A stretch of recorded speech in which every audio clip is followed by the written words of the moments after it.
so tagil si ikan pachin siti nu bang nu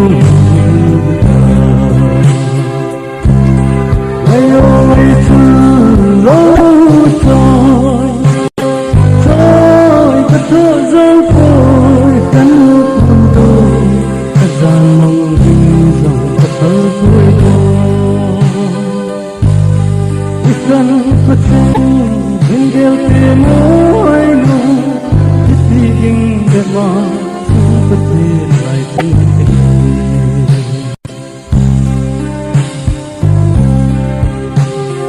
Alam sol hawa nuya Hakikit Amin ko Isi dama Hingel gelo Kam chang susah Kasi nang bay sing sung laya Ang yang kumana Ay mo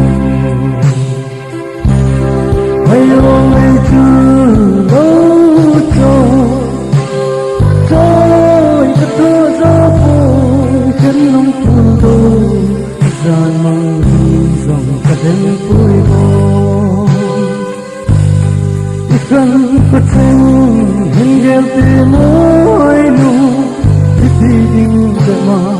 Sumpatin ay tenting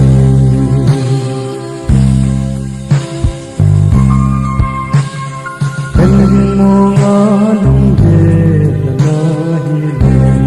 Kamsing kate hinelachun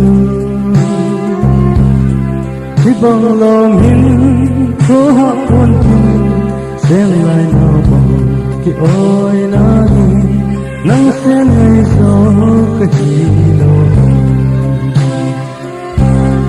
Ayo ngay chulo Choy kato zao po'y kanong pulo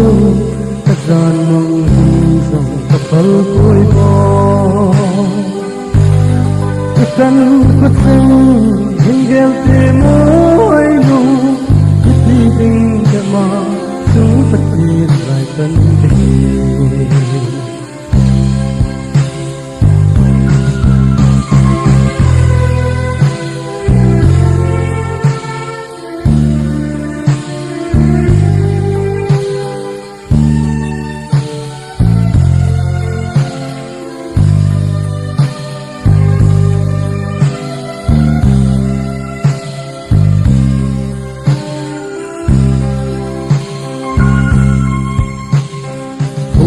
Lai lo nahi ta le ngai lo malam ding bo ning gel ta ang po ti san lon ya long sen gol ka photo na zo hem lam ham yang pat na nin de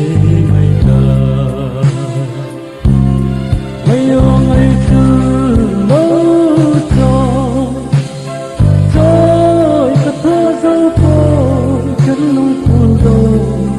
Saan mong binisang kadang po'y mo Ikan pating hinggel ti mo'y nu Itiging dama